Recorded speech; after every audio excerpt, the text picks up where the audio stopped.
कला। अब मोदी से नाराज हुए तो फिर इधर चले गए। माने नीतीश कुमार अपनी मर्जी के मुताबिक, अपने मंशे के मुताबिक और अपने जाती मफादात के लिए, अपनी जाती लालच के लिए कुछ भी कर सकते हैं। और सीमांचल को आप देख रहे हैं कि सीमांचल एक फुटबॉल बना हुआ है, एक फुटबॉल बना हुआ है। और जो सीमांचल के नेता हैं, जिनको आप वोट डालकर विधायक बनाते हैं, सांसद बनाते हैं, जब वो पटना और दिल्ली पहुंचते हैं तो ऐसा लग जाता है कि उनकी जबानों को लकवा हो जाता है, गूंगे हो जाते हैं, अंधे हो जाते हैं। जब चुनाव का मामला आता तो सीमांचल की तकलीफ याद आती है, और जब चुनाव जीत जाते हैं तो पटना जाकर सीमांचल को भूल जाते हैं। मैं सीमांचल की जनता को ये पैगाम देने आया हूं कि कम से कम अब की बार आप ऐसे लोगों को अपना विधायक बनाइए, एमएलए बनाइए, सांसद बनाइए। जब वो पटना और दिल्ली पहुंचेंगे तब भी वो आपकी तकलीफ को अपने सीने में महसूस करके अपनी जबानों से आपके इंसाफ की लड़ाई को जारी रखेंगे। ये आपकी जिम्मेदारी है। और याद रखिए कि सिर्फ पुल निर्माण संघर्ष समिति के लोग अगर आकर हमको बता देंगे, हम उनके साथ आज घुटने बराबर पानी में चल कर आए, इससे मसला हल नहीं होगा। मसला उस वक्त होगा जब सीमांचल की जनता मुत्तहदा तौर पर अपने हर सियासी राजनेता से कहेगी कि वोट उसको मिलेगा जो सीमांचल से इंसाफ करेगा, तभी आपसे इंसाफ होगा। वरना याद रखिए, आप सिर्फ थाली मारते रहेंगे, वोट डालते रहेंगे, एक नस्ल, दो नस्ल, तीन नस्ल, बरसों गुजर चुके हैं, मगर सीमांचल से इंसाफ नहीं हो रहा है। मेरे अजीज दोस्तों और बुजुर्गों, आपसे हम गुजारिश कर रहे हैं कि आप संजीदगी के साथ इन हमारी बातों पर गौर करिए। हम सियासत नहीं करने आए हैं। हमने जब बिहार में मजलिस इत्तेहादुल मुस्लिमीन की शुरुआत की 2015 अगस्त में किशनगंज के उस मैदान में हमने जनसभा की थी। और जब हमारी जनसभा हो रही थी तो उससे एक दिन पहले इतनी बारिश हुई कि पूरा मैदान कीचड़ बन चुका था, मगर उसके बावजूद भी हमने और आपने उस जनसभा को हजारों की तादाद में शिरकत करके कामयाब किया। मैंने उस वक्त भी कहा था और आज भी दोहरा रहा हूं कि हम सीमांचल की लड़ाई इसलिए लड़ रहे हैं कि सिर्फ वोट लेकर जाकर आराम से विधानसभा या संसद में ना बैठ जाएं। हम सीमांचल की लड़ाई इसलिए लड़ रहे हैं क्योंकि इस सरजमीन पर बसने वाले इंसान हैं और उनको इंसानों की तरह देखने की जरूरत है, उनको वोट बैंक की तरह देखने की जरूरत नहीं है। चाहे वो किसी समुदाय से उनका ताल्लुक हो, किसी मजहब से उनका ताल्लुक हो। ये बिहार प्रदेश का नहीं बल्कि भारत का सबसे पसमानदा और पिछड़ा इलाका है, जिसको तमाम राजनेताओं ने, सियासी पार्टियों ने नजरअंदाज करके रख दिया। तो मजलिस सीमांचल की लड़ाई हमारे लिए एक इंसाफ की लड़ाई है, एक हक की लड़ाई है। और इसमें आपसे हम फिर से अपील कर रहे हैं कि आप तमाम लोग पहले भी हमारा साथ दिए, अब भी हमारा साथ दीजिए।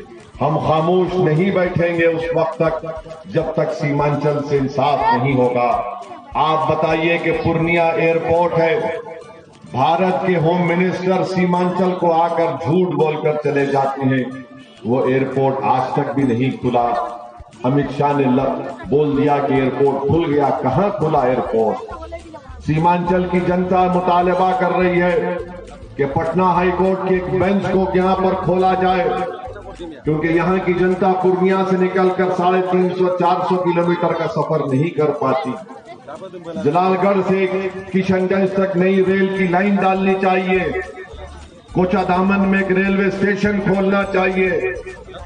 आप बताइए कि आलू की कीमत नहीं मिलती, 3 रुपये 4 रुपये किलो मिलती है।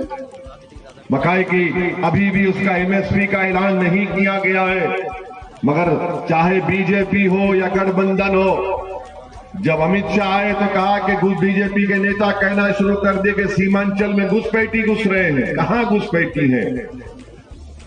ये सरजमीन तो हमेशा उन गयूर भारत के शहरियों की रही है, जिन्हें फक्र है कि वो भारत के शहरी हैं। दूर दूर तक कोई घुसपैठी नहीं, अगर है तो फिर आप निकाल कर फेंकिए, मगर पूरे इस इलाके को बदनाम करना, यहां के लोगों को बदनाम करना, ये बीजेपी की साजिश रही है। गठबंधन का जलसा हुआ, जनसभा हुई, तो सबने मिलकर गाली हमको दी, पेट भर भर कर गाली दी। ऐसा नीतीश कुमार ने, तेजस्वी ने हमको गाली दी, ऐसा लग रहा था कि रात में इनको नींद नहीं आती जब तक ओवैसी को गाली नहीं दे देते। आप गाली दीजिए जरूर, आप गाली दीजिए जरूर, क्योंकि शायद आपकी मानसिकता वही है कि गाली देना आपकी सोच होगी, मगर याद रखिए तुम्हारे गाली देने से सीमांचल की लड़ाई से हम पीछे हटने वाले नहीं हैं। आप जितनी गाली देंगे उतनी शिद्दत से अख्तरुल ईमान आगे बढ़ेगा सीमांचल की जनता के इंसाफ के लिए। आप अंदाजा लगाइए कि गाली पे गाली हमको देते हैं। नीतीश कुमार कहते हैं कि मुसलमान की पार्टी। नीतीश कुमार, ये आपको कैसे मालूम हुआ कि मजलिस मुसलमान की पार्टी है? तो फिर आप क्या कुशवाहों के और कुर्मियों के लीडर हैं? क्योंकि आप खुद वही हैं। मगर मुसलमान की पार्टी। नीतीश कुमार, भारत की लोकतंत्र में, अंबेडकर के बना हुए संविधान में मुझे हर कमजोर और मजलूम के लिए लड़ने का हासिल है, चाहे मुसलमान हो, दलित हो, आदिवासी हो, सीमांचल का दबा हुआ और कुचला हुआ इंसान हो। आपके लिए मुझे आपसे सर्टिफिकेट लेने की जरूरत नहीं है। और आपने कई मर्तबा बीजेपी का साथ दिया, बीजेपी को छोड़ा, सर्टिफिकेट आप मत दीजिए, पहले आप बताइए कि आप क्या हैं।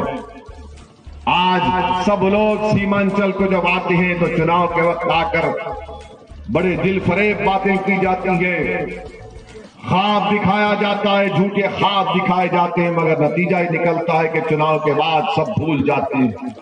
कहां गया वो तेजस्वी यादव? कहा था उसमें कि सीमांचल डेवलपमेंट काउंसिल बनाएंगे। बनाइए सीमांचल डेवलपमेंट काउंसिल, क्यों नहीं बनाते आप?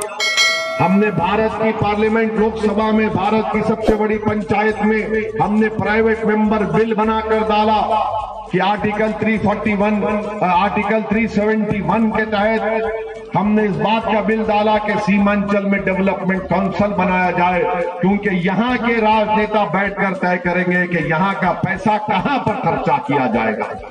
मगर आप उस पर वादा तो कर दिए, चुनाव में हमको गाली देकर वोट तो ले लिए, मगर आज सीमांचल आपको याद नहीं आता। और फिर अब हम मीडिया के लोग हमसे पूछते हैं कि नीतीश कुमार प्रधानमंत्री बनना चाहते हैं, इस पर आपकी क्या राय है? हम मीडिया के लोगों को ही बता चुके हैं, आपको ही बता रहे हैं। हम भारत के मौजूदा प्रधानमंत्री को बता रहे हैं, वो प्रधानमंत्री जिससे ज्यादा दिल्ली के बादशाह सलामत बनकर बैठी हैं अभी। हम उनको भी बता रहे हैं कि दिल्ली का रास्ता पटना से नहीं जाता, सीमांचल से जाएगा इंशाअल्लाह। आपकी बात, जो सीमांचल से इंसाफ करेगा वो ही दिल्ली तक पहुंचेगा, राज करेगा। अगर कोई समझ रहा है कि पटना से निकलकर चले जाएगा तो पटना से जाओ, मगर तुमको सत्ता नहीं मिलेगी। सीमांचल की जनता से इंसाफ जो करेगा उसी को इख्तिदार पर बैठने का मौका मिलेगा। जो सीमांचल की जनता से इंसाफ नहीं करेगा, जनता उसका साथ नहीं देगी।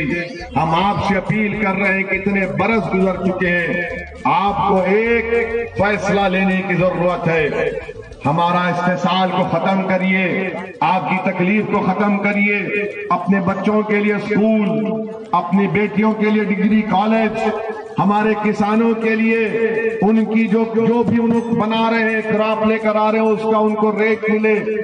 करप्शन इतना बढ़ चुका है सीमांचल में कि आवास योजना के लिए रेट रख दिया गया, 7,000 रुपये से 12,000 रुपये दो तो आवास योजना में घर मिलेगा। रजिस्ट्री कराओ, बर्थ सर्टिफिकेट, डेथ सर्टिफिकेट के लिए 2,000 रुपये, 3,000 रुपये। ये कब तक करप्शन और भ्रष्टाचार चलेगा? इसीलिए हम आपसे अपील कर रहे हैं कि आपको फैसला लेना है कि अच्छा फैसला लीजिए। मजलिस आपके दरमियान में थी और रहेगी इंशाअल्लाह ताला। ये जो आपकी लड़ाई है, हम आपके साथ हैं। अभी हमारे भाई ने कहा कि बैंक नहीं है, एटीएम नहीं है। कैसे आएगा बैंक? ये बैंक एटीएम उस वक्त आएगा जब आप किसी के वोट बैंक नहीं बनेंगे। आपको आकर बोला जाएगा ओवैसी है, काटने को आया है। मोदी जी आकर बोलेंगे घुसपैठी घुस रहे हैं और आप लोग उसकी बातों में आ जाते हैं। जब तक आप खुद फैसला नहीं ले लेंगे उस वक्त तक आपके पास ना पुल बनेगा, ना यहाँ पर जमीन जो कट जाती है हजारों एकड़, हर बारिश सैलाब आता है। बताइए भारत में कौन सी ऐसी जगह होगी जहां पर लोग 3-3 महीने साल में रोड पर जिंदगी गुजारते हैं। ये इंसान है भाई, कोई जानवर नहीं है। मगर किसी को फिक्र नहीं है, सब समझते हैं कि हाँ 3 महीने रहेंगे उसके बाद चले जाएंगे। मेरे अजीज दोस्तों और बुजुर्गों, इन्हीं बातों का जिक्र करने के लिए अख्तरुल ईमान और बिहार प्रदेश ने सीमांचल के इंसाफ के लिए इस यात्रा का आगाज किया और इंशाअल्लाह ताला हमारी जद्दोजहद जारी रहेगी। आप तमाम का बेहद शुक्रिया कि आप आए, बहुत बहुत शुक्रिया। वाखिर दावान अल्हम्दुलिल्लाह रब्बिल आलमीन। सर भाई ने अभी याद दिलाया हमको, हमने ये फैसला लिया है कि अगर एक रीजनेबल टाइम में भारत सरकार, भारत के प्रधानमंत्री श्री नरेंद्र मोदी और बिहार प्रदेश के मुख्यमंत्री नीतीश कुमार और तेजस्वी यादव की राजद पार्टी सीमांचल में पुलों की तामीर नहीं शुरू करेगी, सीमांचल की जो जमीन कटती है उसके रोकथाम के लिए इक़दाम नहीं करेगी, किसानों को उनकी मेहनत का कीमत नहीं मिलेगा, तो फिर मजलिस इत्तेहादुल मुस्लिमीन इंशाअल्लाह ताला अपने तमाम मजलिस के अरकान के साथ और सीमांचल की जनता से अपील करके सीमांचल की जनता के साथ नेशनल हाईवे पे हम चक्का जाम कर देंगे।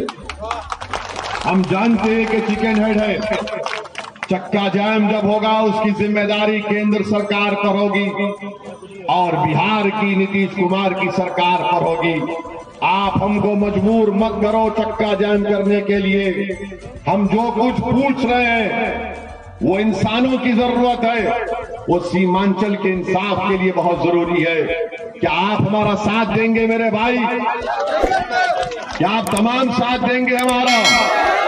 तो लगाइए नारा सीमांचल की जमीन जिंदाबाद।